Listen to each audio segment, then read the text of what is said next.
We open up with Sandra, accepting the deliveries for the day, and she's trying to figure out if she'll have enough supplies to make it through the weekend.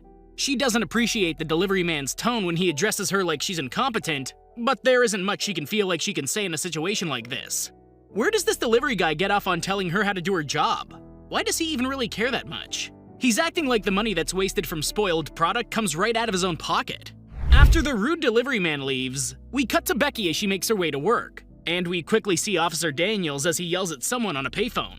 When Becky gets to work, she parks pretty close to the building, and Kevin comes running up and jokes about how she should save that spot for the customers. The two of them head inside together, and we see that they work at a fast food restaurant. Sandra and the others are waiting for Kevin and Becky before going over their morning meeting, and Sandra tells them that they've got to be on their best behavior for a mystery shopper sometime today. She also mentions that someone from the night before left the walk-in door open, and they lost over $1,000 in inventory. On top of all of that, they're a person short, so she wants anyone who doesn't have a customer to clean. Oh my god, if you've got time to lean, you've got time to clean. I do not miss hearing that. After that dry, inspirational speech, the group gets to work, and the Friday starts at a steady, slow pace. Marty brings cups to Becky so she can restock her station, and they talk about how Sandra thinks Becky left the walk-in door open. Becky swears that it was Kevin, but she just doesn't want to lose her job. Marty's pretty sure that Becky's okay, and she starts talking about different guys that Becky's talking to. At the same time, Sandra pops in the conversation and tries to butt in by talking about her soon-to-be fiancé. Apparently that's a level in relationships. She heard that her boyfriend asked her dad about marrying her, so she's calling him her fiancé. Marty congratulates her real quick, but she turns the attention back to Becky and her plethora of men. Sandra tries to keep sounding like her love life is spicy, but she awkwardly walks away and listens in on Becky laughing about Sandra's conversation. Sandra heads to the back to swap out the soda syrups, and she finds that the maintenance man Harold is clocking out. He tells her that he's going to come in later to get one of the new milkshakes, and the Friday rush starts soon after. Becky and Connie work the counter while Sandra and Marty stock the walk-in. Eventually, Sandra gets a call from her boyfriend Van, and he's asking if it's okay for him to go to his coworker's place before she gets off. The rest of the workers start slacking off up front, and Sandra has a nice talk with them when she comes back. Suddenly, Marty tells Sandra that a cop is calling her from the back phone. Sandra's that boss that you'd hate working for, but you can't really blame her too much. She's just taking her job seriously. But it's fast food for crying out loud. Fast food managers are like the elementary school teachers of the food industry. They really try to keep things going and inspire, but they end up babysitting and spoon-feeding most of their days.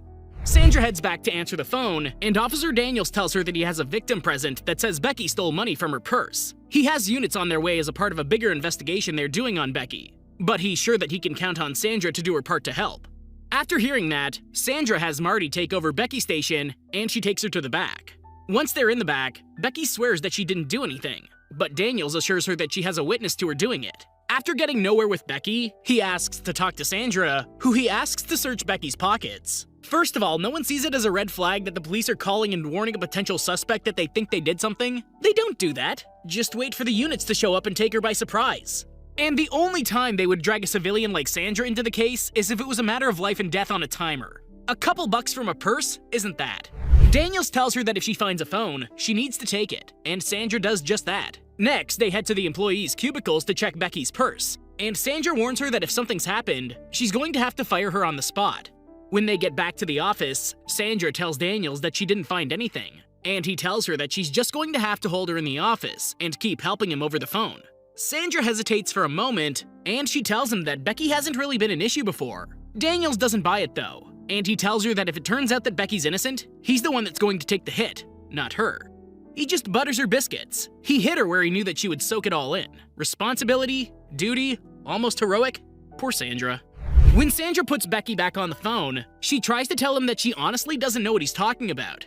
He tells her that they have to find the money now, and Becky promises to do whatever she has to do to clear her name of this charge. When Sandra gets back on the phone, Daniels gives her two options. Either Becky goes to jail, or Sandra strip searches her right there in the office.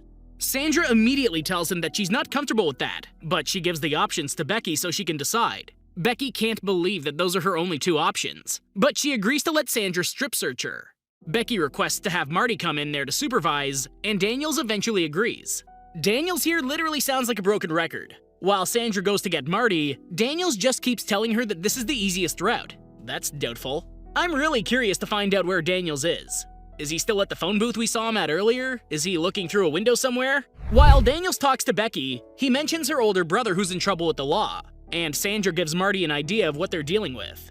When Sandra and Marty get back in, Daniels tells Sandra that she's almost like a real cop, and they get started with the strip. As Becky takes off each layer, Sandra inspects them, and she tells Daniels that her clothes are clean. He tells her to go ahead and take off all of Becky's undergarments so she can do a thorough check, and Becky does just that. At least Marty had the decency to give her an apron to wear. Daniels just keeps on going though. He makes Becky spin around, and he tells Sandra that she has to put the clothes in her car so they can check them. At least Marty has enough common sense to say something doesn't add up here. She's not in a position of power, but she's at least questioning the right things. When Sandra questions him some more, Daniels tells her that the bigger investigation is taking place at Becky's house because they think that Becky's working with her delinquent brother.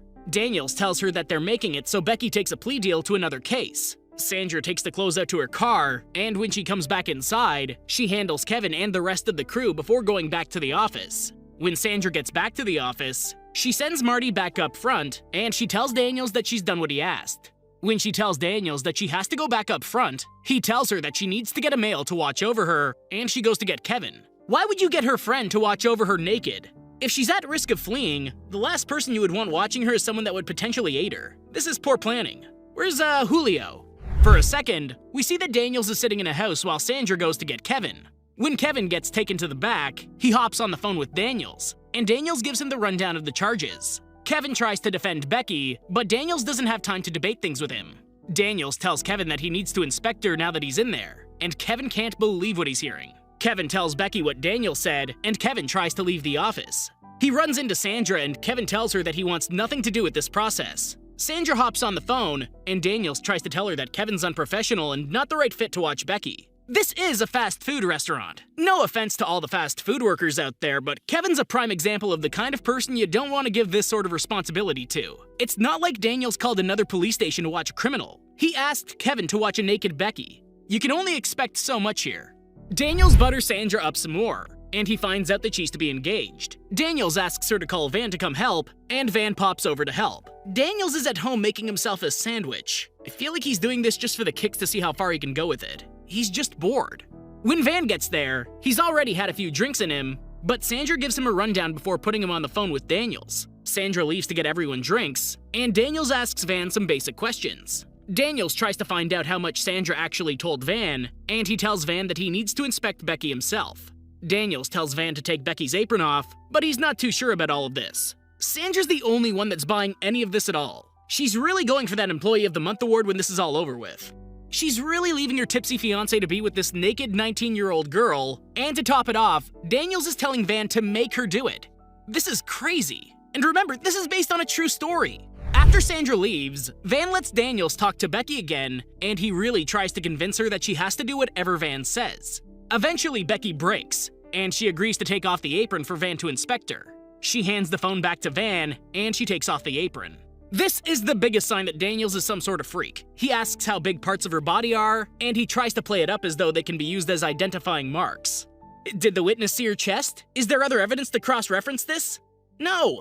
Next is the cavity search. Meanwhile, Daniels is just sitting at his desk at home and he's taking notes. What are the notes for? He even has her do jumping jacks to try and get the stolen money to fall out. That's not how it works at all. While Becky does jumping jacks, Sandra handles the rush with the other customers, and it turns out that Kevin is texting around to see what's going on with Becky's brother.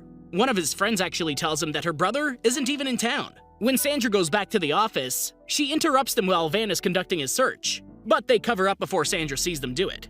Sandra asks what's going on, but when Van can't tell her anything, she decides to talk to Daniels on her own.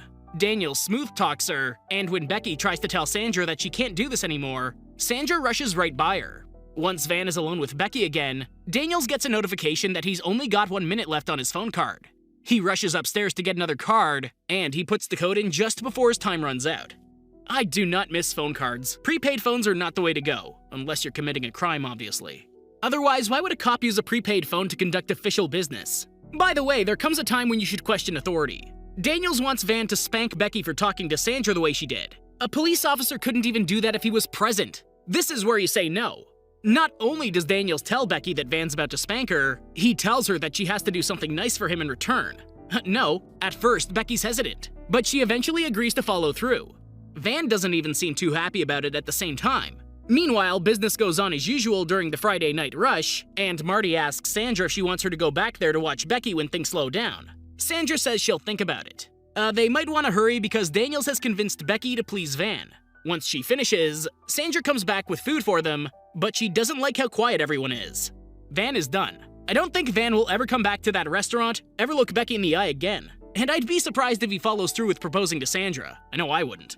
Sandra hops on the phone with Daniels, and he tells her that they've exhausted Van and has her send him home. As Van leaves, Harold shows up for dessert, and Sandra's happy to see him. She takes him to the back. When Van gets in the car, he calls his friend to see if he can come over, and he tells him that he did a bad thing. Van definitely feels guilty for being part of this, but there's a line somewhere in all of this. It might seem clear watching this, but in the heat of things, who would have told Daniels no at the beginning? In the office, Becky realizes that everything she's gone through has been recorded, and Sandra comes in with Harold now. Sandra hands the phone to Harold, and Daniels tries to get him to do the exact same stuff that Van did. Harold isn't having it though. He marches right up to Sandra and tells her he's not going to do it. Finally, someone has the common sense to communicate how wrong this is. This really makes Van look bad for going along with it though. I love how Harold hasn't been in the building more than 2 minutes and he's already had enough of this crap. Harold tells Sandra that the things Daniels wants him to do aren't very policeman-like. After hearing this, Sandra calls her manager, and she finds out that he hasn't actually spoken with Daniels. Sandra knows that she's been part of something wrong tonight, and she walks out of the office to call the actual police. Kevin tries to use star 69, but with it being a prepaid phone, it doesn't help him very much. When the detectives show up, they start questioning everyone, and when they ask Becky why she didn't just say no, she admits that she doesn't know why she didn't. The police escort her to the station, and at Daniel's house, he stores all of his notes and phone in his desk before greeting his daughter downstairs. Back at the station, detectives try to call around to see if certain people have noticed anyone suspicious, and they find that this isn't the first time that this has happened. So Daniels is a serial manipulator. That makes it even more concerning. He's gotten away with it in at least 2 different states. They eventually track him, and it turns out that he's a frickin' telemarketer. Go figure.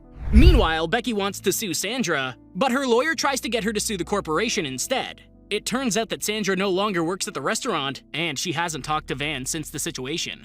She sits down to conduct an interview, and she tries to justify her wrong actions. Throughout the interview, the reporter tries to convince Sandra that things happened in a worse manner than she remembers, but she plays it up as though Daniels took advantage of her as well. Then, the credits roll. It's mind-blowing that prank calls actually went that far at times. Just an FYI, if you aren't a cop, don't play one. And if someone asks you to do something like that, you have every right to ask for credentials and everything. As for the movie, the acting was actually really good. That surprised me. Give it a shot. Thank you for watching, and I hope you enjoyed the video. Don't forget to like and subscribe for more like this one. Comment what you think I should watch next, and I'll see you in the next video.